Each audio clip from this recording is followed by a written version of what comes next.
Құрметті Солтүстік Қазақстан облысының тұрғындары мен қонақтары. Полиция департаменті телефон алаяқтығы жиелеп кеткен естеріңізге салады. Қас күнемдер сіздердің жақындарыңыз жол апатын түсті деп хабарлап, белгілі бір сомадағы ақша арқылы қылмыстық жауапкершіліктен құтылуға болатын ұсынады. 2024 жылы осындай 19 қылмыс тіркелді.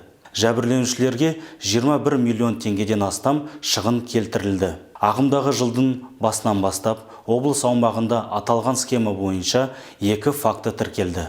Осыған байланысты сіздерден сақ болуды сұраймыз. Осындай сипаттағы қоңырау түскен жағдайда дереу жақындарыңызға қоңырау шалып, мән жайды нақтылаңыздар.